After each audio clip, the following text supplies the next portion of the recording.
El gran salón del Hotel Villamagna nunca había lucido tan perfecto. 600 velas distribuidas en candelabros de cristal proyectaban una luz dorada y temblorosa sobre las mesas cubiertas de lino blanco. Los arreglos florales, peonías blancas y ramas de eucalipto, perfumaban el aire con una delicadeza que competía con los perfumes de las mujeres que llenaban el salón. El cuarteto de cuerdas interpretaba a Debussy desde un rincón discreto, y el sonido se mezclaba con el murmullo suave de conversaciones en varios idiomas. Era la noche de la Gala Benéfica Castellano Herrera, el evento más importante del circuito social madrileño del año. Quienes estaban en esa sala no eran simplemente ricos. Eran el tipo de personas cuyos nombres aparecían en las portadas de revistas económicas, cuyos movimientos de capital movían índices bursátiles, cuyos apellidos llevaban siglos escritos en el mármol de edificios históricos. Y en medio de todo eso, Alejandro Montoya Villanueva se sentía completamente solo. No era algo que admitiría en voz alta. Jamás. Llevaba el traje oscuro con la soltura de quien nació vistiendo ropa hecha a medida, porque así era exactamente, y sostenía su copa de Vega Sicilia con la mano derecha, con esa postura inconsciente que los hombres de su clase aprendían antes de aprender a montar a caballo. Tenía 42 años, mandíbula firme, ojos del color exacto del mar antes de una tormenta y una reputación que precedía a su sombra. Presidente ejecutivo de Montoya Capital, el fondo de inversión familiar que gestionaba activos por valor de 4.000 millones de euros. Era el hombre más codiciado de la sala, y él lo sabía, y le importaba tan poco que resultaba casi ofensivo. «Alejandro, llevas 10 minutos mirando la misma copa», dijo Rodrigo Salas, su socio de toda la vida, acercándose por su izquierda con una sonrisa que intentaba ser casual y no lo conseguía. «¿Cuándo fue la última vez que disfrutaste de algo así?» «Defíneme disfrutar, Dios mío». Rodrigo suspiró. «Bien, al menos sonríe. Hay 3 mujeres que llevan 20 minutos mirándote como si fueras el plato principal». Alejandro levantó la vista brevemente hacia la dirección que señalaba el mentón de su amigo. Las vio. Sonrió apenas, un gesto mínimo que era más reflejo entrenado que emoción real, y volvió a mirar su copa. «Pedro está arriba», dijo. «Dijeron que a las 9 ya estaba dormido, pero lo dudo. Ese niño nunca duerme cuando sabe que hay movimiento». «Pedro tiene 6 años y una niñera que le cobra 40 euros la hora. Está bien».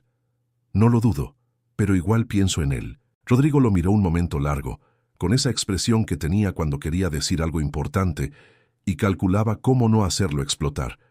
«Llevas 3 años pensando solo en él», dijo al fin con suavidad. «Y no está mal. Eres el mejor padre que conozco. Pero Isabel no querría esto para ti». El nombre aterrizó en el pecho de Alejandro como siempre lo hacía, sin aviso, con peso. Isabel, su esposa durante 8 años, la mujer que llenaba una habitación con su risa, la mujer que murió en un accidente de tráfico en la A6 una mañana de marzo, cuando Pedro tenía 3 años y Alejandro estaba en Tokio cerrando un trato que ni siquiera recuerda. «No hables de lo que querría Isabel», dijo, con una calma que era la forma más sofisticada de pedir silencio. Rodrigo entendió. Levantó su copa en un brindis silencioso y se alejó hacia otro grupo. Alejandro bebió. Miró las velas. Calculó mentalmente cuánto tiempo más tenía que quedarse antes de que su ausencia resultara descortés con los organizadores. 40 minutos. Podía soportar 40 minutos más. No contaba con que Pedro tuviera otros planes. Sofía Reyes Andrade llevaba exactamente 47 minutos arrepintiéndose de haber venido. Estaba en esa gala porque su jefa, la directora del Departamento de Relaciones Institucionales de la Fundación Lumiere, había enfermado esa misma tarde y le había pasado su entrada con la misma naturalidad con que se pasa un dolor de cabeza. «Tú representas a la Fundación, Sofía. Conoces el trabajo, conoces los donantes. Sonríe mucho y no hables de política».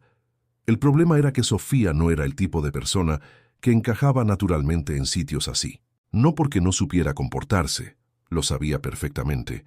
Había sido educada en colegios privados, tenía 2 posgrados y hablaba 4 idiomas, sino porque siempre tenía la sensación de que los demás podían ver algo en ella que no encajaba, como si hubiera una etiqueta invisible pegada a su espalda que dijera: esta mujer no pertenece aquí. Esta mujer lleva demasiadas cosas rotas por dentro como para estar en un sitio tan brillante. Tenía 34 años, el pelo oscuro recogido en un moño bajo que dejaba expuesta la curva delicada de su cuello, y llevaba un vestido azul medianoche prestado de su amiga Carmen, que le quedaba exactamente 2 tallas más elegante de lo que se sentía. Era guapa con esa clase de belleza que no grita, sino que espera a que alguien se acerque lo suficiente para verla. Ojos grandes, expresivos, con la costumbre inconsciente de fijarse en los detalles pequeños. La manera en que alguien sostenía su copa, el gesto de una mano, la tensión en una mandíbula, porque Sofía había aprendido a leer a las personas mucho antes de aprender a confiar en ellas. Estaba junto a la terraza interior, con una copa de agua con gas que fingía que era algo más cuando lo escuchó. Un sonido pequeño, casi imperceptible entre el Debussy y las conversaciones. Un sollozo. Lo identificó antes de que su cerebro pudiera procesarlo, porque había algo en ella, algo que los médicos llamaban diagnóstico, y ella llamaba cicatriz, que la hacía hipersensible a los sonidos de los niños en apuro. Se volvió despacio, escaneando la sala, hasta que lo vio. Un niño pequeño, 6 años tal vez, ropa impecable, traje marino, camisa blanca, corbata de clip que se había torcido, y los ojos más grandes que había visto en su vida, llenos de lágrimas que todavía no habían caído.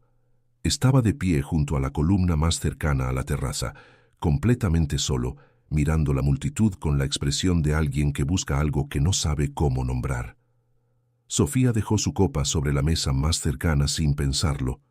Se movió hacia él con pasos tranquilos, sin correr, sin hacer el gesto dramático de adulto alarmado que suele asustar más a los niños que el problema original.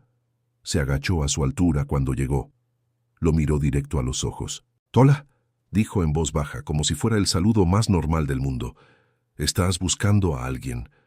El niño la miró, parpadeó, y algo en su cara cambió, como si una pieza encajara en su lugar.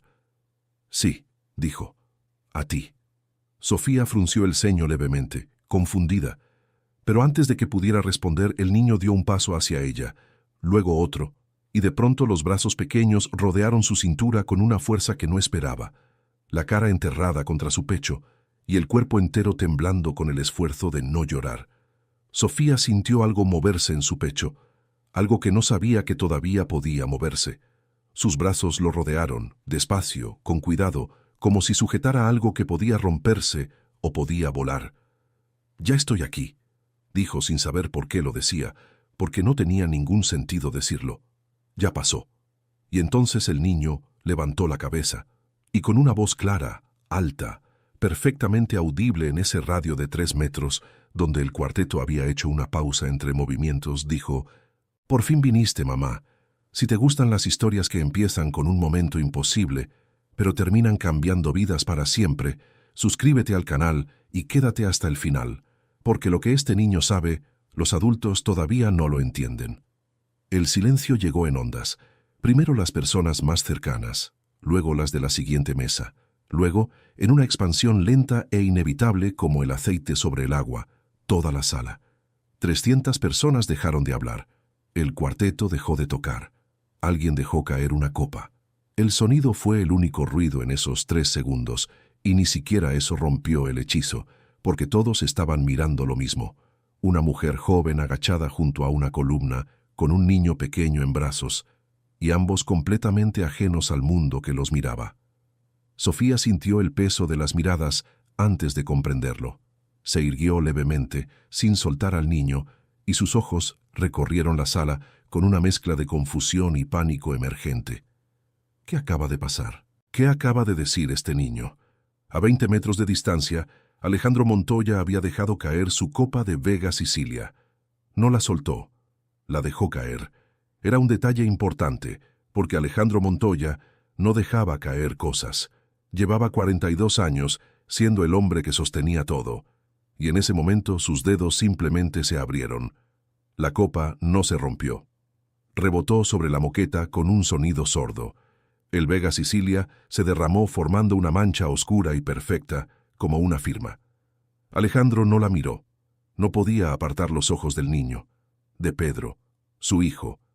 Su hijo que estaba aquí abajo, cuando se supone que estaba dormido en la suite del piso 11, con su niñera y sus dinosaurios de peluche, y la pequeña luz nocturna en forma de luna que no podía dormir sin ella. Su hijo que acababa de llamar mamá a una desconocida. Las piernas lo movieron antes de que su mente lo ordenara. Rodrigo dijo algo a su espalda. Alguien lo llamó. No importaba. Se abrió paso entre la gente con una calma que era el envoltorio exterior de algo que se estaba desmoronando por dentro, y cada paso que lo acercaba al niño y a esa mujer era un paso que su corazón tardaba medio segundo más en dar. Sofía lo vio acercarse. No sabía quién era, pero lo supo de todas formas. Había algo en la manera en que la gente le abría paso. No por cortesía, sino por instinto, como cuando alguien grande y con peso propio atraviesa una multitud. Y en la manera en que sus ojos iban directamente al niño, sin desvíos, sin miradas laterales, con esa intensidad que solo tienen los padres cuando ven a sus hijos. Se puso de pie despacio. Pedro todavía la sostenía de la mano. Alejandro se detuvo a 1 metro de ella. Sus ojos, grises, oscuros, tormentosos, fueron primero al niño. Pedro. Una sola palabra, baja, con todo el peso del mundo. Pedro lo miró. No soltó la mano de Sofía. Papá, es ella. Su voz era completamente segura, como si estuviera anunciando algo obvio. Es la señora del parque, la que me ayudó cuando me caí. ¿Te acuerdas? Te lo conté. Alejandro cerró los ojos un instante. Los abrió, miró a Sofía. Sofía sostuvo esa mirada y sintió algo extraño, la necesidad simultánea de explicarse y de no deber ninguna explicación. Se aclaró la voz. No sé de qué se acuerda él, dijo con más calma de la que sentía. Pero yo no soy su madre, solo soy una persona que estaba en el lugar correcto. ¿O en el incorrecto? Todavía no lo sé. Un murmullo recorrió las personas más cercanas. Alejandro no respondió de inmediato. Siguió mirándola con esa expresión que Sofía no podía descifrar todavía. No sabía que nunca sería fácil descifrar a este hombre. Y luego bajó la vista al niño. ¿Cómo bajaste, Pedro? El ascensor, dijo Pedro con absoluta tranquilidad. Conté los pisos. Dios. Un susurro, casi para sí mismo. Luego, sin transición, Alejandro sacó su teléfono del bolsillo interior y marcó un número. Cuando respondieron, dijo simplemente, «Estoy con él. Está bien. Hablaremos mañana». Cortó. Guardó el teléfono. Volvió a mirar a Sofía. «¿Puede venir conmigo un momento?», preguntó. Y la forma en que lo preguntó no era exactamente una pregunta. Sofía debería haber dicho que no. Tendría que haber dicho que tenía cosas que hacer, personas que saludar, una fundación que representar. Tendría que haber sonreído con profesionalismo y deseado suerte con su hijo, y desaparecido entre la multitud hacia la relativa seguridad de los canapés y los donantes. No lo hizo. «De acuerdo», dijo, y Pedro, con una seguridad desconcertante para alguien de 6 años, la llevó de la mano hacia su padre. 3 meses antes, el Parque del Retiro un martes por la tarde en octubre tenía esa luz particular que Madrid regala cuando nadie la espera, horizontal, dorada, suave como una disculpa. Pedro Montoya llevaba 20 minutos corriendo en círculos alrededor del estanque, porque tenía 6 años y el movimiento era su idioma natural, mientras su niñera Carmen, la Carmen de antes, la que dejó el trabajo en diciembre para irse a vivir a Sevilla, intentaba leer una novela sentada en el banco más cercano. No era negligencia, era el tipo de distracción que acumula minutos.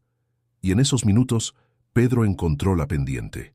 Era pequeña, una inclinación leve del terreno junto a un árbol viejo, cubierta de hojas húmedas de la lluvia de la noche anterior. Para un adulto, irrelevante. Para un niño de 6 años corriendo sin mirar el suelo, una trampa perfecta. El pie derecho resbaló. El cuerpo siguió hacia adelante.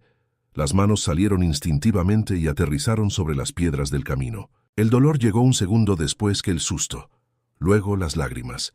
Luego el pánico. No por el dolor, sino por esa sensación particular de los niños pequeños cuando se lastiman en un lugar donde nadie los está mirando. Ese momento en que el mundo entero parece demasiado grande y ellos demasiado pequeños. ¡Ey! Una voz. Cerca. Pedro levantó la cabeza, con las palmas ardiendo y los ojos llenos de lágrimas, y vio a una mujer arrodillada frente a él, pelo oscuro, ojos grandes, una bufanda roja. Olía a algo cálido, vainilla quizás, o jazmín, y su cara tenía esa expresión que Pedro había aprendido a distinguir, la de alguien que realmente se preocupa, no la de alguien que finge preocuparse porque es lo que toca. «Déjame ver», dijo la mujer con calma, y tomó sus manos con cuidado. Las palmas estaban raspadas. No era grave, pero a Pedro le temblaba el labio inferior y algo en el pecho se le había apretado de una manera que no tenía que ver con el dolor físico. La mujer lo miró, no a las manos, a él. «¿Estás bien?», preguntó, y la pregunta era de verdad. «Me caí», dijo Pedro con la voz que se usa cuando uno intenta no llorar y no lo consigue. «Ya lo vi. Fue un buen tropezón». Sacó un pañuelo de su bolso, un pañuelo de verdad, de tela, no una servilleta de papel, y con mucho cuidado limpió las palmas rasguñadas. «¿Dónde está tu mamá?». Pedro tardó en responder. «Mi mamá está en el cielo», dijo, con esa serenidad absoluta que tienen los niños cuando han repetido una frase muchas veces y ya no les duele decirla, aunque sí les duela no decirla. La mujer se detuvo. Solo un instante. Pero Pedro lo vio. Luego ella sonrió, y la sonrisa era diferente a las que le daban los adultos cuando decía eso, menos incómoda, menos performativa, más honesta. «¿Y tu papá?». «Está en el trabajo. Siempre está en el trabajo». La mujer no dijo nada de eso. Solo asintió como si fuera información justa y no requiriera comentario. Terminó de limpiarle las palmas. Buscó en su bolso de nuevo y sacó 2 tiritas pequeñas. «¿Quién lleva tiritas en el bolso?». Y se las puso con una concentración que a Pedro le pareció muy seria y muy importante. «Listo. Manos de superhéroe». Pedro miró sus palmas vendadas. Luego la miró a ella. «¿Cómo te llamas?». «Sofía». «Yo soy Pedro». «Ya lo sé, los que se caen con estilo siempre son los Pedro». Él no entendió completamente el chiste, pero sonrió de todas formas, porque el tono lo hacía sentir bien, y a veces el tono importa más que las palabras. Detrás de ellos, la niñera Carmen llegó corriendo con cara de culpa y el libro olvidado en el banco. Agradeció efusivamente a Sofía. Sofía dijo que no era nada. Se despidieron. Pedro la vio alejarse por el camino del retiro, con su bufanda roja y su bolso colgado del hombro, y sintió algo que no sabía nombrar, pero que se parecía mucho a no querer que algo se vaya. Esa noche, en la cama, le contó a su padre lo de la señora del parque. Alejandro escuchó con la mitad de la atención que le quedaba después de un día de 14 horas de reuniones. Dijo: «Qué bien, hijo, qué suerte tuviste de que estuviera cerca». Le dio un beso en la frente. Apagó la luz. No la recordó al día siguiente. Pedro sí. La terraza privada del Hotel Villamagna era un espacio pequeño, casi secreto, con vistas a los tejados de Madrid y una mesa de hierro forjado que nadie usaba en las galas porque todos preferían ser vistos adentro. Alejandro la conocía porque era el tipo de hombre que siempre encontraba las salidas de emergencia, los espacios silenciosos, los lugares donde la gente no va. Sofía lo siguió hasta allí sin preguntarse si debía hacerlo, con Pedro cogido de su mano izquierda y el Madrid nocturno abriéndose frente a ellos como una promesa que no sabía que necesitaba. Alejandro se apoyó en la barandilla, miró a su hijo. «Pedro, ¿puedes explicarme exactamente qué estabas pensando?». Pedro se sentó en una de las sillas de hierro con la solemnidad de alguien que ha preparado su declaración. «Estaba en la cama y no podía dormir», dijo, «y escuché la música, y luego pensé que quizás ella estaba aquí abajo, porque tú dijiste que era una gala importante, y yo pensé que las personas importantes vienen a las galas importantes. ¿Quién te dijo que Sofía era importante?». «Nadie. Yo lo sé». Alejandro cerró los ojos un segundo. Sofía observó ese gesto y lo archivó en algún lugar, la forma en que este hombre procesaba las cosas que no podía controlar, cerrando los ojos, como si necesitara un momento de oscuridad para reorganizar el mundo. «Pedro, yo no soy tu mamá», dijo Sofía entonces con delicadeza pero con claridad. «Soy una persona que te ayudó una vez. ¿Te acuerdas de eso?». Pedro la miró con esa seriedad de los niños que saben más de lo que parecen. «Me acuerdo de todo», dijo. «Me acuerdo de que olías a vainilla, y de que tenías tiritas en el bolso, y de que no pusiste cara rara cuando te dije lo de mamá. Sofía sintió un nudo en la garganta. Y eso fue muy bonito de tu parte, dijo. Pero eso no me hace tu mamá. Ya lo sé, dijo Pedro con una paciencia casi adulta, pero eres la persona más parecida que he encontrado. El silencio que siguió a eso tenía un peso específico.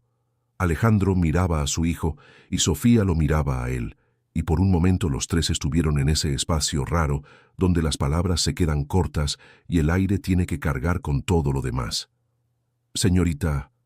Alejandro se volvió hacia ella. Se detuvo. No sé su nombre. Sofía. Sofía Reyes. Sofía. Lo dijo como si lo estuviera midiendo. Le pido disculpas por esto, por toda esta situación. No tiene que disculparse. Sí tengo. Firme, pero sin agresividad. Mi hijo la involucró en algo que no tenía nada que ver con usted. La puso en una posición incómoda delante de 300 personas. No me incomoda fácilmente. Alejandro la miró. Realmente la miró por primera vez desde que había llegado a la columna. No la mirada de evaluación automática que los hombres de su mundo aplicaban a las mujeres en los eventos sociales, sino algo diferente, más lento, más cuidadoso. No, dijo al fin. Supongo que no. Pedro se había recostado en la silla, con los ojos ya pesados, vencido por la aventura del ascensor y la emoción del reencuentro. Sofía lo vio y sin pensarlo, se quitó la estola que llevaba sobre los hombros, el único abrigo que tenía a mano, y se la puso encima como si fuera lo más natural del mundo. Alejandro observó ese gesto. No dijo nada, pero algo en su cara cambió de una manera que él no habría sabido describir y ella no sabía qué había visto. ¿Trabaja usted en la fundación? Estaban los dos de pie junto a la barandilla, con Pedro dormido en la silla detrás de ellos y Madrid extendida abajo como un tablero de luces. Alejandro había pedido agua y café a alguien, Sofía no había visto cuándo ni a quién, y una bandeja había aparecido sin preámbulos. Sí, relaciones institucionales. Esta noche venía en representación de mi jefa, que se puso enferma. ¿Cuánto tiempo lleva en la Fundación Lumiere? 4 años. ¿Y antes? Sofía lo miró. Era una pregunta directa para una conversación que acababa de empezar. Antes trabajaba en un hospital, dijo, en el departamento de oncología pediátrica, coordinación de voluntariado. ¿Por qué lo dejó? Una pausa, porque llegó un momento en que no podía seguir dando lo que ese trabajo necesitaba. Se detuvo, luego añadió, con una honestidad que no planeó. Hay cosas que te van vaciando, aunque las ames, y cuando estás vacía, no sirves a nadie. Alejandro asintió, sin comentarios superficiales, sin el qué interesante o el qué duro que habría esperado. Solo un asentimiento que decía, entiendo sin pretender entender más de lo que puede. Eso, decidió Sofía, era inesperado en un hombre como él. ¿Por qué me pregunta todo esto?, dijo. Porque quiero hacerle una propuesta. Bebió su café. Y antes de hacer propuestas, me gusta saber con quién estoy hablando. ¿Qué clase de propuesta? Alejandro miró a Pedro.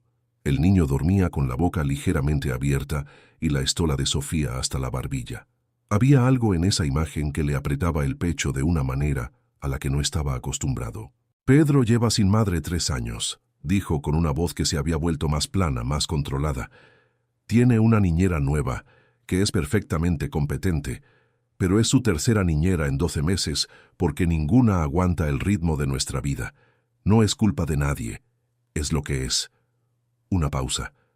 Lo que Pedro encontró en usted ese día en el parque, no sé qué fue exactamente. Él dice que fue algo, y Pedro no dice cosas que no siente. Sofía escuchaba en silencio. No le estoy pidiendo que sea su madre, continuó Alejandro mirándola directamente. No soy tan iluso. Le estoy preguntando si estaría dispuesta a conocerlo mejor, a pasar tiempo con él. Podemos estructurarlo como usted quiera, con las condiciones que sean razonables. ¿Me está contratando? No. Categórico. No necesito a alguien contratado. Tengo suficiente gente contratada. Hizo una pausa. Le estoy pidiendo un favor, que es algo que hago muy pocas veces. Sofía lo miró un momento largo. ¿Y usted?, dijo al fin. ¿Perdón? Usted habla de lo que necesita Pedro, pero ¿qué pasa con lo que usted necesita? La pregunta lo tomó por sorpresa. Lo vio. Una fracción de segundo de algo que no estaba calculado, que no estaba controlado, que fue y vino tan rápido que casi no existió. Lo que yo necesito no es relevante para la propuesta, dijo. Para mí sí lo es. Las cosas pueden confundirse. Sofía no sabía si lo decía más por él o por ella misma. Silencio.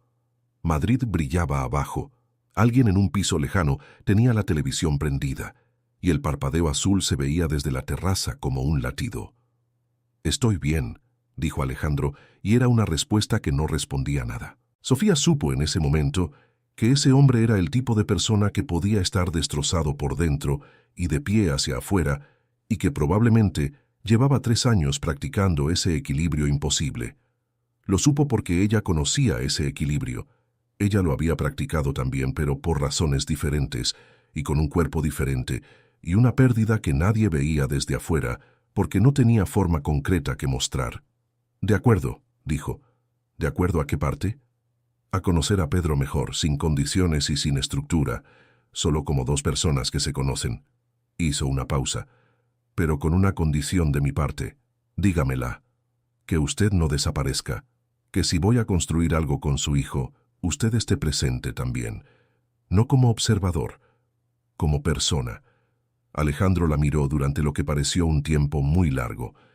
«Eso es más complicado de lo que suena», dijo. «Ya lo sé», dijo Sofía. «Lo digo igual». Empezaron los domingos. No fue un plan elaborado. Fue una propuesta práctica de Alejandro.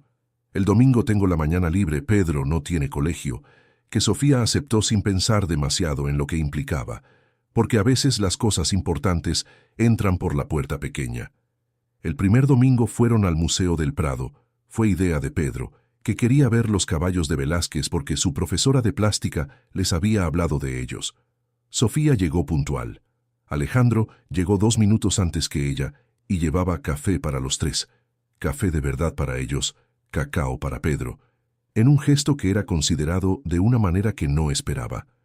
No hablaron mucho ese primer día. Pedro hablaba por los 3. Señalaba cuadros. Hacía preguntas que ninguno de los dos podía responder del todo. Se detuvo 15 minutos frente a las meninas, con una concentración que hizo sonreír a Sofía de una manera que Alejandro vio, pero no comentó. Caminaron 3 horas. Pedro terminó cargado en los brazos de su padre, dormido, con la cara apoyada en el hombro del traje oscuro de Alejandro. Sofía caminó a su lado por las salas vacías de la tarde, y hubo un momento, uno solo, breve, en que sus manos casi se rozaron junto a una escultura romana, y los dos lo notaron, y ninguno dijo nada. El segundo domingo fueron al mercado de San Miguel, el tercero al Retiro, el mismo parque donde todo había comenzado, aunque nadie lo mencionó. El cuarto a un concierto de música clásica infantil en el Auditorio Nacional, donde Pedro se durmió a los 20 minutos, y Sofía y Alejandro pasaron la hora siguiente en silencio, escuchando, sin necesitar llenar ese silencio con palabras. Empezaron a hablar, no de las cosas de la gala, no de dinero, no de trabajo, no del circuito social, sino de las otras cosas, las que importan más y se dicen menos. Alejandro le contó que Isabel le había enseñado a hacer una tortilla de patatas que todavía intentaba reproducir sin conseguirlo del todo. Sofía le contó que había aprendido a tocar el piano de niña y lo había dejado a los 16 y que a veces, cuando pasaba junto a un piano en una tienda o en un hotel, sentía los dedos moverse solos. «¿Por qué lo dejaste?», preguntó él en el quinto domingo, sentados en un banco del Retiro, mientras Pedro perseguía palomas a una distancia segura. «Mi madre enfermó», dijo Sofía. «Necesitaban el dinero de las clases para otras cosas. Era lo lógico». «¿Volviste después?». «No había después al que volver. A veces las cosas se pierden y el hueco que dejan tampoco desaparece, pero te acostumbras a rodear el hueco». Alejandro la miró de perfil. «Eso es exactamente como es», dijo en voz baja, como si acabara de reconocer un mapa que llevaba tiempo intentando leer. Sofía no preguntó a qué se refería, lo sabía. El sexto domingo llovió. Estaban en casa de Alejandro, una mansión en La Moraleja que tenía el tamaño y la temperatura emocional de un museo bien mantenido, porque el plan original de ir al zoo se fue a pique con el primer trueno de la mañana. Pedro, lejos de decepcionarse, recibió la lluvia como una oportunidad de construir una tienda de campaña en el salón con los cojines del sofá y todas las mantas disponibles. Sofía lo ayudó. Alejandro observó desde el umbral de la puerta, con las manos en los bolsillos, ese gesto suyo de hombre que no sabe bien cómo participar en la ternura, pero tampoco puede alejarse de ella. ¿Vas a entrar o te quedas ahí?, dijo Sofía sin mirarlo, mientras sujetaba dos cojines que amenazaban con desplomarse. Alejandro entró. Pasaron 2 horas en esa tienda de cojines. Pedro les leyó un cuento, al revés, inventando mientras pasaba las páginas, y luego se quedó dormido entre los dos, con una mano en el brazo de cada uno, y Sofía y Alejandro se miraron sobre la cabeza del niño con esa expresión de los adultos que acaban de ser capturados por algo que no planearon y ya no saben si quieren escapar. «Esto es ridículo», dijo Alejandro en un susurro. «Completamente», concordó Sofía. «Un niño de 6 años nos tiene construyendo tiendas de cojines un domingo lluvioso. Un niño de 6 años muy inteligente». Alejandro miró a Pedro, luego a Sofía. En sus ojos había algo que Sofía había aprendido a reconocer en esas semanas, el momento justo antes de que cerrara algo, de que bajara la barrera, de que volviera a ser el hombre de la gala. Era como ver una puerta que estaba abierta empezar a cerrarse. Extendió la mano, despacio, y la posó sobre la de Sofía, que todavía sostenía el brazo de Pedro. No dijo nada, solo eso, su mano sobre la de ella, cálida, firme, y sin la presión de nada que no fuera el presente. Sofía no la retiró. Afuera, la lluvia de Madrid golpeaba los ventanales con paciencia. No fue hasta el 7º domingo que Sofía le contó lo de la infertilidad. No lo planeó. Fue una de esas conversaciones que empiezan en un lugar y terminan en otro, y el camino entre los 2 puntos no es recto, sino lleno de desvíos que son en realidad el destino real. Pedro estaba en su cuarto supervisado por la nueva niñera, una mujer tranquila de Murcia llamada Lola, que había durado ya 3 meses, lo cual era casi un récord. Y Sofía y Alejandro estaban en la cocina de la mansión. Alejandro estaba intentando hacer la tortilla de Isabel. Sofía estaba apoyada en la encimera, mirando, con una copa de vino en la mano. «¿Cuántas veces la has intentado?», dijo Sofía. «¿La tortilla?». 115, aproximadamente. Y siempre falta algo. Ella le ponía algo. No sé qué era. No me lo dijo nunca porque decía que si me lo decía iba a intentar hacerla yo y se acababa su monopolio. Una pausa, y en esa pausa había una sonrisa pequeña y triste.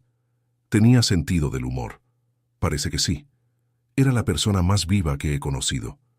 Lo dijo sin dramatismo, como un hecho. Y luego no estaba. Sofía bebió su vino. «La primera vez que fui al médico», dijo sin haber planeado decirlo. «Tenía 29 años. Mi pareja y yo llevábamos 2 años intentándolo. Pensábamos que era cuestión de tiempo». Alejandro dejó de mover la tortilla. La miraba, pero sin fijar los ojos, con la atención de alguien que escucha con todo el cuerpo. «No era cuestión de tiempo», continuó Sofía. «El diagnóstico fue muy técnico, muy claro, muy definitivo». Respiró. «Insuficiencia ovárica prematura, lo cual significa, en términos sencillos, que no puedo tener hijos. No pude entonces, no podré nunca. Lo siento. No lo digas como disculpa, no es culpa de nadie. No lo digo como disculpa, lo digo como lo que es». Sofía lo miró, asintió. «Mi pareja se fue 2 años después. No por eso», dijo, «pero sí por eso». Una pausa. «Pasé mucho tiempo pensando que mi cuerpo era una promesa rota, que yo era una promesa rota». Otro sorbo de vino.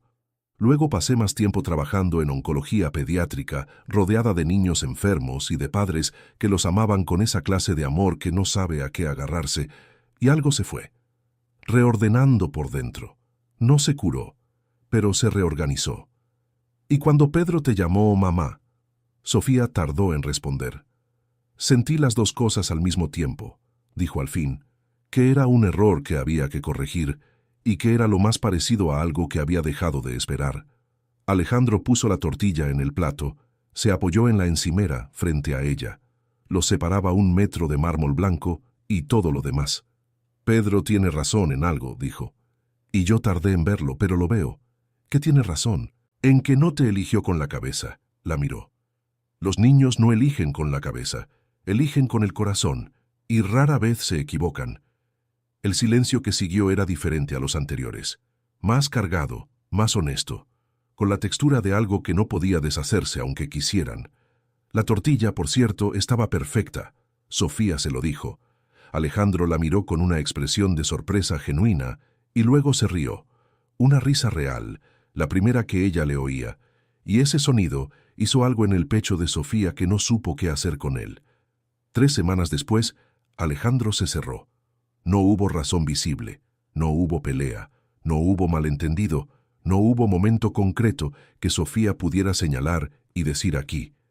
Solo fue una tarde de miércoles en que él llamó para cancelar el domingo siguiente. Algo en el trabajo, lo siento, otro momento. Y luego el miércoles siguiente. Pedro tiene un compromiso del colegio. Y luego un silencio de 10 días que fue extendiéndose como una mancha fría. Sofía lo dejó extenderse 3 días más antes de escribirle. ¿Estás bien? La respuesta llegó 4 horas después, lo cual era en sí mismo una respuesta. Sí, ha sido una semana complicada. Hablamos pronto. Sofía leyó el mensaje 2 veces, luego lo guardó.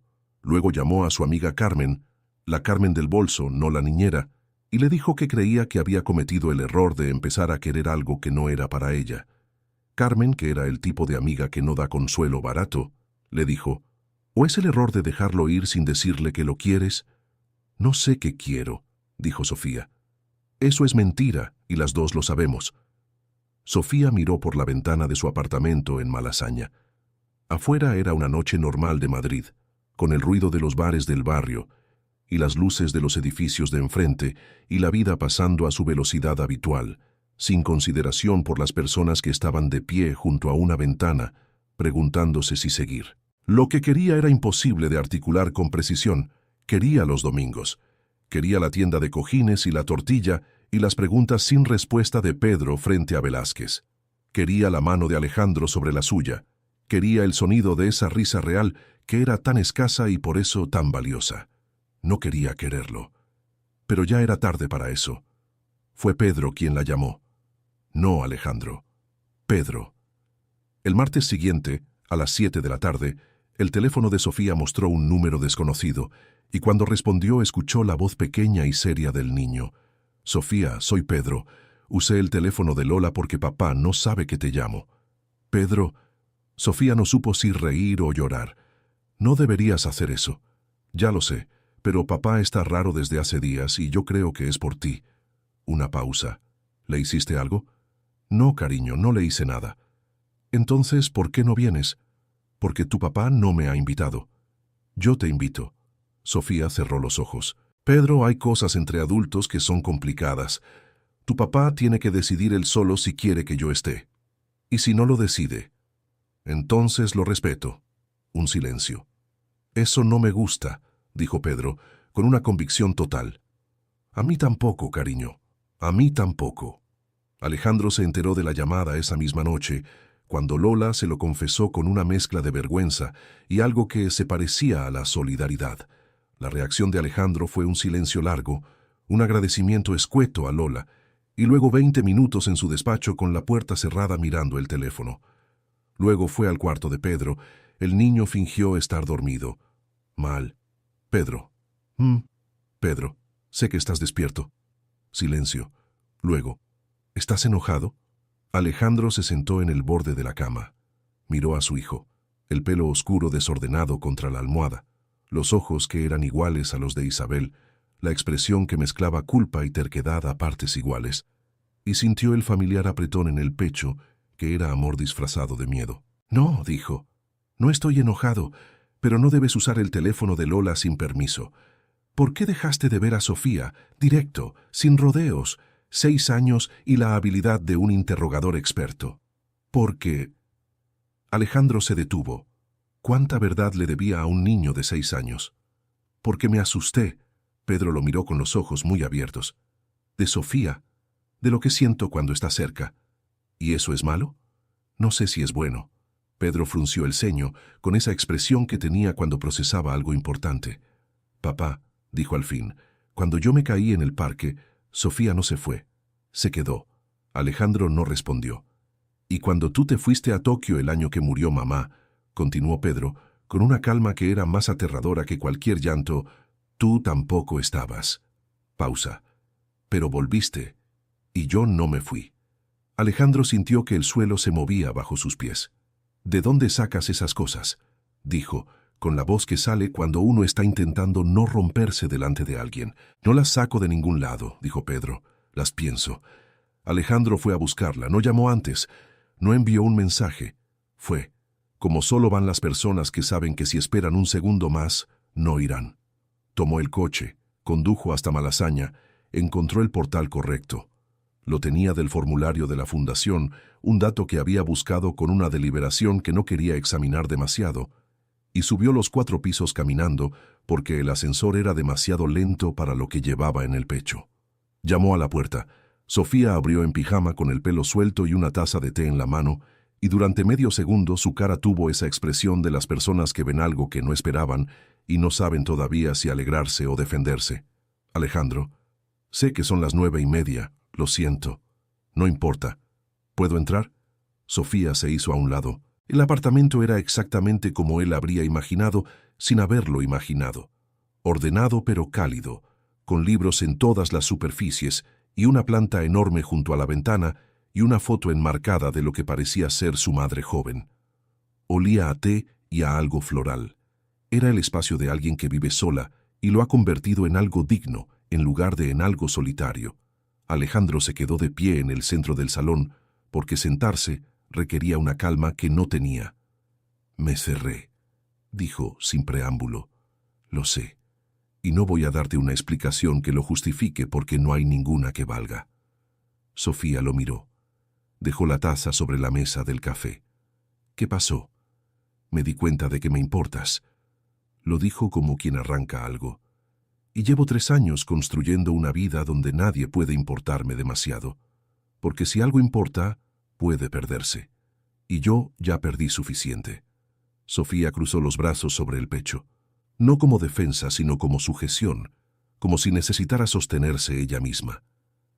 Alejandro, sé lo que vas a decir, que no puedo controlar eso, que el miedo no es una razón suficiente. La miró. Todo eso lo sé. Lo sé con la parte de la cabeza que todavía funciona con lógica.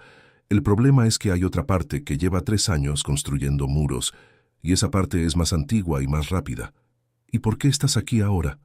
Porque Pedro me habló de algo que pasó cuando murió Isabel, algo que yo creía que él no recordaba. Respiró. Y me di cuenta de que mi hijo de 6 años es más valiente que yo, y eso es inaceptable. Sofía no sonrió. No era un momento de sonrisa, pero algo en sus ojos se suavizó. ¿Qué quieres, Alejandro? Una pausa. Quiero intentarlo. Despacio. No sé cómo se hace.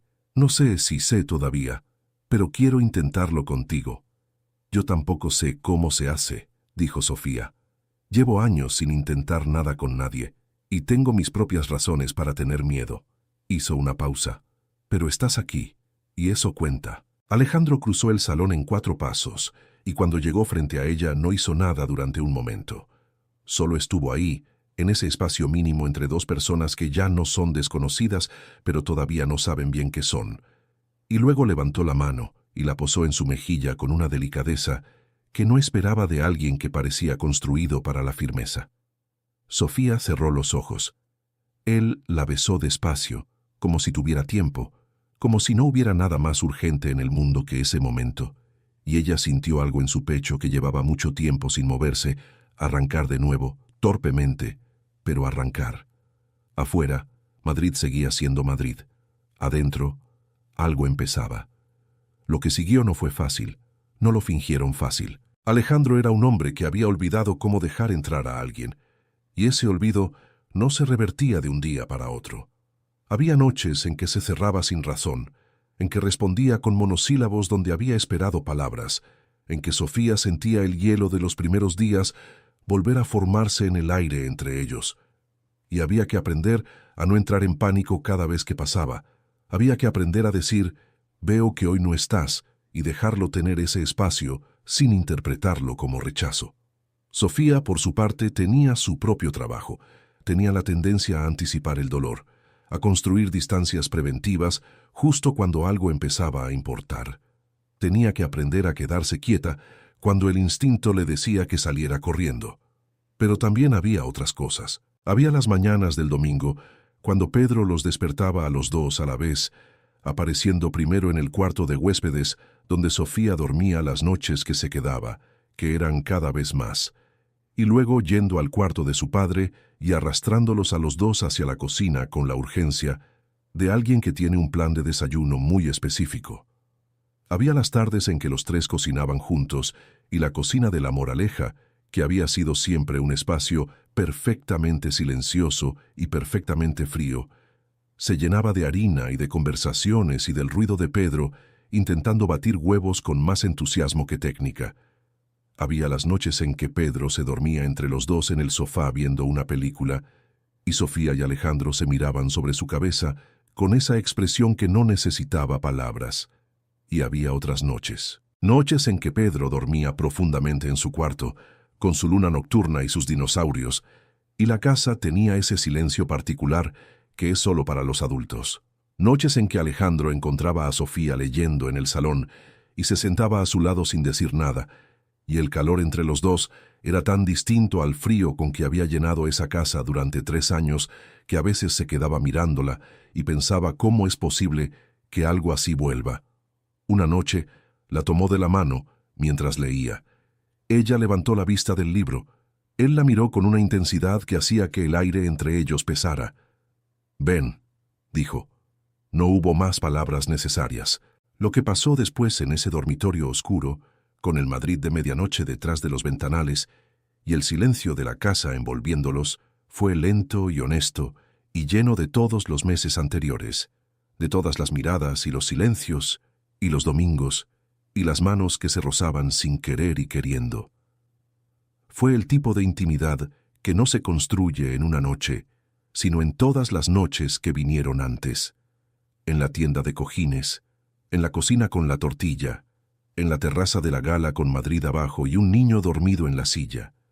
Sofía lloró después, un poco, sin saber exactamente por qué, y Alejandro no le preguntó por qué, ni le dijo que no llorara. Solo la sostuvo contra su pecho con una mano en su pelo, y eso fue exactamente lo correcto. «¿Estás bien?», dijo él en voz baja contra su frente. «Sí», dijo ella. «Es solo que hacía mucho tiempo que no me sentía así».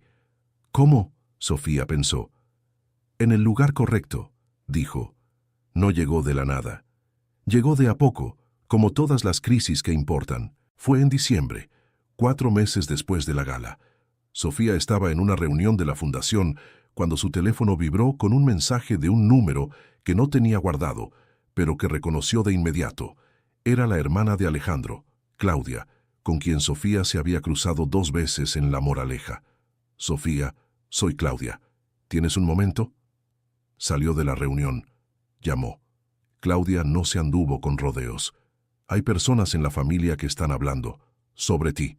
Sobre lo que esto significa para Alejandro y para Pedro». Una pausa. «Quiero que sepas que yo no soy una de esas personas, pero que existen». «¿Qué dicen?». «Que no sabes en lo que te estás metiendo, que eres una persona externa a este mundo, que un hombre en la posición de Alejandro no puede…». Se detuvo. «No puede comprometerse con alguien que no encaje en ciertos contextos». Sofía procesó eso en silencio. «¿Y tú qué piensas?», dijo. «Que mi hermano no ha reído en 3 años, y que desde que te conoce lo escucho reír por teléfono». Una pausa. «Pero pensé que tenías derecho a saber lo que existe». Sofía agradeció la llamada. Cortó. Se quedó 5 minutos de pie en el pasillo de la fundación mirando el suelo. Luego entró a la reunión. Terminó su día de trabajo. Fue a casa. Y esa noche, cuando Alejandro la llamó para preguntarle si venía el fin de semana, le dijo que necesitaban hablar. «¿Qué pasa?». «Nada que no se pueda resolver hablando, pero necesito saber algo. Dímelo». «¿Qué soy para ti?», dijo Sofía. «No para Pedro, no para tu familia, para ti». Un silencio. ¿De dónde viene eso? De que hay personas en tu mundo que se hacen esa pregunta y no me conocen. Y necesito saber si tú tienes la respuesta antes de que la den ellos. Alejandro tardó en hablar. Sofía escuchó su respiración al otro lado de la línea, ese silencio que era su forma de pensar. Eres la primera persona en 3 años que hace que querer algo no me parezca una amenaza, dijo al fin. Eso es lo que eres, y si hay alguien en mi familia que no lo entiende, es su problema, no el nuestro. Nuestro, repitió Sofía. Nuestro. Otro silencio. Distinto. De acuerdo, dijo Sofía. Pero la semana que siguió a esa conversación fue la peor. No por el conflicto familiar, Alejandro lo manejó con la firmeza que aplicaba a todo lo que decidía, sino por algo que pasó dentro de Sofía. Un momento de duda que no tenía que ver con él, sino con ella misma. Con la pregunta que había estado evitando desde el principio. Podía construir una familia sin poder crear una. Estaba en su apartamento de Malasaña, un jueves por la tarde, cuando la pregunta aterrizó con todo su peso. Pedro ya la llamaba Sophie, con la confianza de alguien que practica un nombre hasta que le queda bien. Alejandro había empezado a dejar sus cosas en el cajón de la mesilla del cuarto de huéspedes, un gesto pequeño, deliberado, que significaba más de lo que parecía. La vida de los tres se había vuelto porosa, interconectada, real. Y Sofía se preguntó, ¿tengo derecho a esto? ¿Tengo derecho a ser la figura materna de un niño que no es mío cuando no pude serlo de uno que lo fuera? ¿Y si un día Alejandro quiere más hijos? ¿Y si esto que construimos llega hasta ahí y no más allá? Llamó a su médica, luego a Carmen, luego no llamó a nadie y se quedó sentada en el suelo junto a la planta grande, mirando el techo durante 20 minutos. El teléfono sonó. Era Alejandro. ¿Estás bien? ¿Cómo sabes que no estoy bien? Porque no me has mandado el meme de gatos de las 4 de la tarde. Lo mandas todos los días desde hace 3 semanas. Sofía parpadeó. Luego se rió, y la risa sonó un poco rota, pero era real. Alejandro, necesito decirte algo. Dímelo. No puedo darte hijos. Un silencio. Lo sé, dijo él. ¿Lo sabes? Sofía, llevas meses en mi vida. Me has hablado de tu diagnóstico. Lo sé desde que me lo dijiste. Una pausa. ¿Pensabas que eso cambiaba algo? No sé. Quizás debería. Pues no. Rotundo, sin dudas. Tengo un hijo. Y ese hijo te eligió antes de que yo supiera que necesitaba elegirte. Y lo que tenemos los tres es suficiente. Es más que suficiente. Es lo mejor que ha pasado en esta casa desde hace 3 años. Sofía tenía los ojos llenos de lágrimas que no quería derramar y que de todas formas cayeron. No llores, dijo Alejandro. No me digas que no llore. De acuerdo. Llora. Pero luego ven aquí. Fue esa misma noche. Pedro estaba dormido. La casa de la Moraleja tenía esa calidez nueva que había ido construyendo en meses, como si el calor de los tres hubiera ido filtrándose en las paredes y los muebles y las habitaciones que antes estaban tan frías. Sofía entró y Alejandro la esperaba de pie en el salón. La miró cuando entró. Ese mirar suyo, lento, completo, que siempre hacía que ella sintiera que era la única cosa en el espacio. Y cruzó la habitación hacia ella y la tomó entre sus brazos sin decir nada. Sofía enterró la cara en su cuello. Respiró. Tengo miedo, dijo con la voz de alguien que no está pidiendo que le quiten el miedo, sino solo reconocerlo. Yo también, dijo él. ¿Y eso es suficiente para seguir? Para mí sí. ¿Para ti? Ella levantó la cara. Lo miró. Sí, dijo. La Navidad fue Pedro quien lo organizó todo. En eso, como en tantas cosas, tenía más claridad que los 2 adultos juntos. Era el 23 de diciembre, y la casa de la Moraleja tenía el árbol más grande que Sofía había visto en una casa particular. Pedro había insistido en que fuera hasta el techo, y como Alejandro era incapaz de decirle que no a su hijo en las cosas que no importaban, el árbol efectivamente llegaba casi al techo del salón de 5 metros. Habían decorado los 3 juntos esa tarde, con Sofía subida en la escalera de mano, poniendo la estrella en la punta, mientras Alejandro la sostenía por la cintura, con una firmeza que no era completamente necesaria, pero que ninguno de los dos cuestionó. Pedro había hecho algo que no le contó a ninguno de los dos hasta esa noche.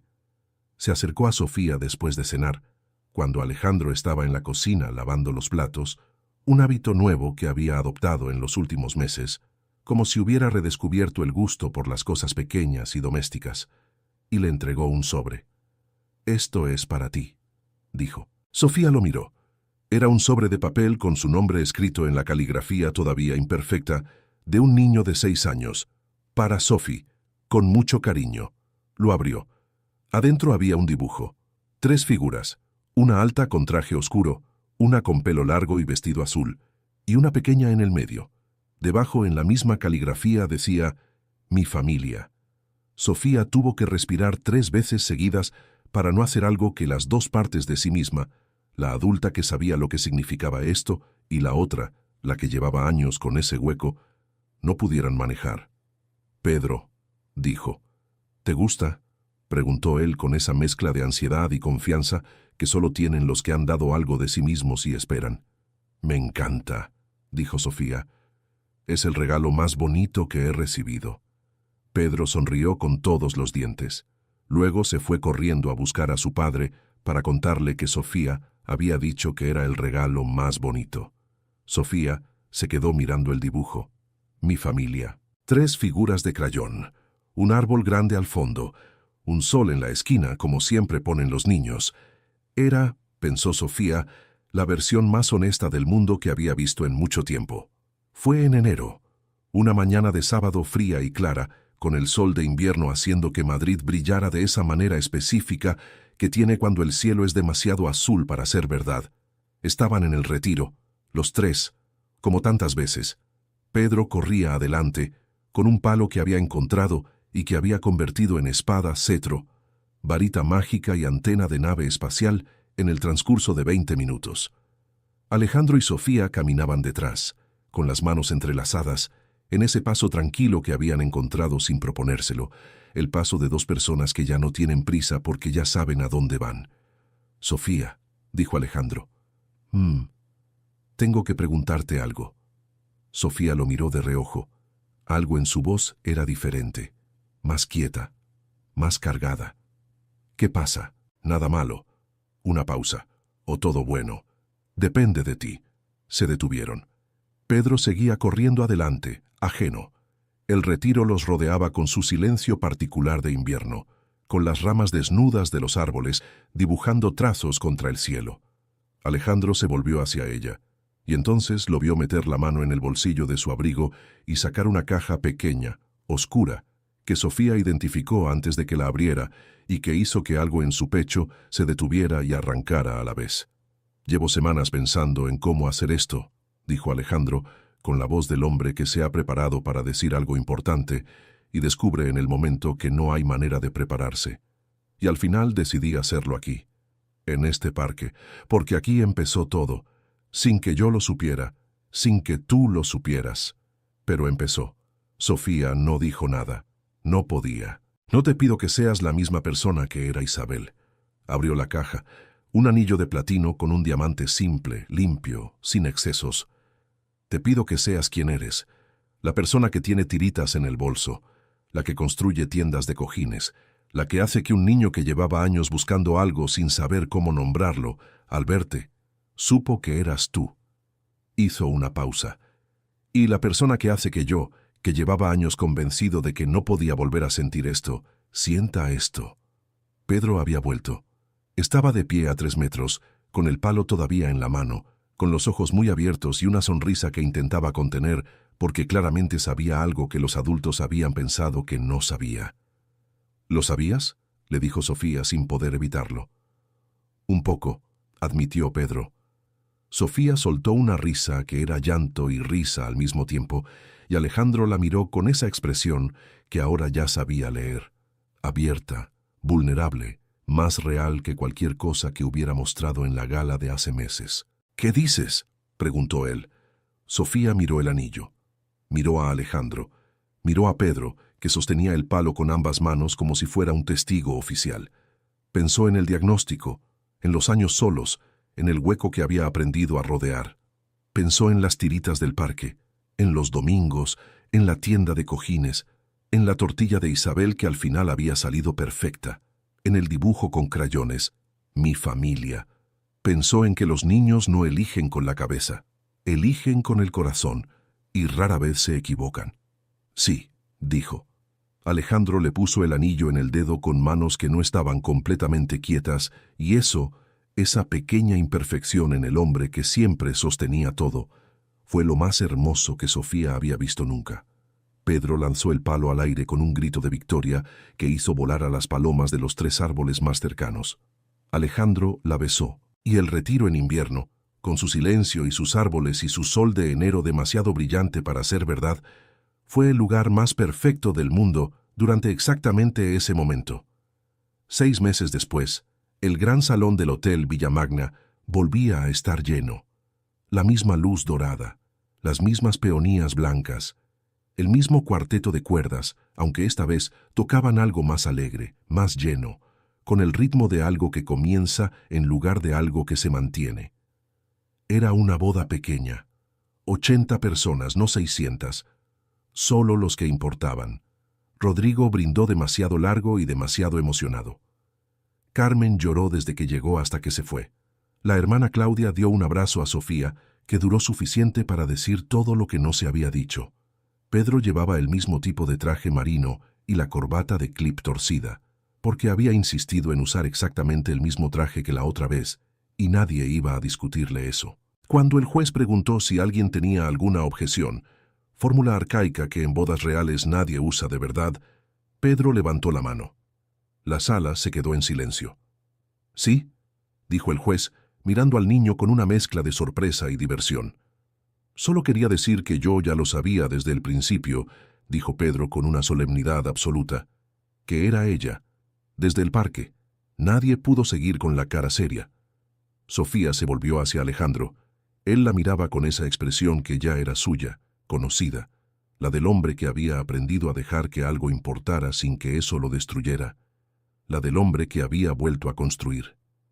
«¿Listo?», dijo ella. «Hace tiempo», dijo él. Y en el mismo salón donde una noche un niño pequeño corrió hacia una desconocida y dijo por fin, «Viniste, mamá». 2 personas que habían llegado con sus miedos y sus cicatrices y sus huecos dijeron que sí a la segunda oportunidad, que sí al amor que no se planea, que sí a la familia que no se nace sino que se elige, que sí cada uno al otro. Los niños no eligen con la cabeza, eligen con el corazón, y rara vez se equivocan. Y ahora quiero preguntarte algo. ¿Tú crees que un niño puede reconocer el amor antes que los adultos, incluso antes de que ellos mismos lo entiendan? Si esta historia te hizo sentir algo, déjame tu respuesta en los comentarios y suscríbete al canal. Es la manera más bonita de ayudarnos a seguir creando historias como esta.